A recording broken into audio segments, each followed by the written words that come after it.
अस्सलाम वालेकुम।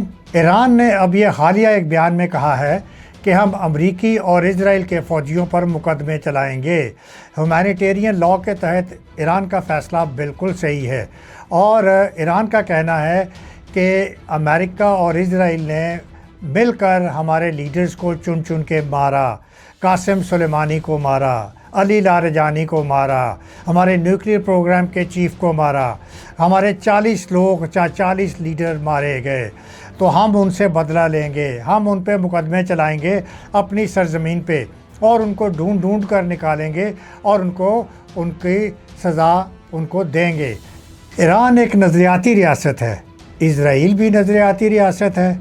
अगर ईरान के लीडर्स को चुन चुन कर मारा जा सकता है इजराइल के नज़रियात के तहत, तो फिर ईरान के नज़रियात के तहत ईरान भी वही कर सकता है। वो भी जो इजराइल और अमेरिकन फ़ौजी हैं वो भी उनको चुन चुन के मार सकता है, उनके लीडर्स को भी चुन चुन के मार सकता है।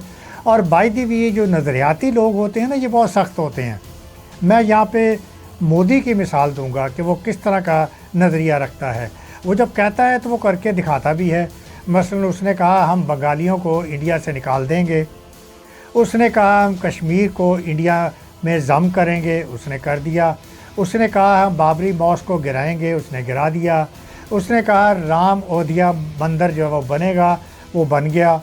उसने कहा पाकिस्तान का बॉर्डर बंद करेंगे, उसने कहा पाकिस्तान का पानी बंद करेंगे। तो फ़िलहाल तो उसने अपनी बातें पूरी की हैं। ईरान भी इसी नज़रियात के मुताबिक अपने एजेंडे को फॉलो करता है और ईरान ने भी इन्हीं नज़रियात की बुनियाद रख दी है कि वे दुनिया में जहाँ कहीं भी चाहेंगे वो अटैक करेंगे।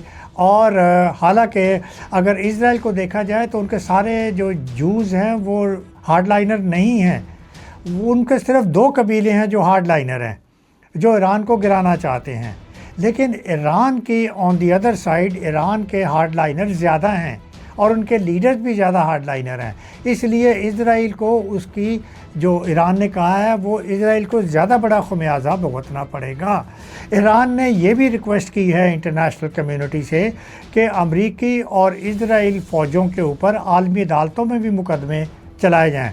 तो मेरी पेशगोई ये है कि ये मुझे तो ऐसा पॉसिबल नज़र आता है, क्योंकि इससे पहले भी इस तरह के वाक़यात और इस तरह की चीज़ें हो चुकी हैं। मसलन मुझे न्यूरमबर्ग ट्रायल याद आ रहा है।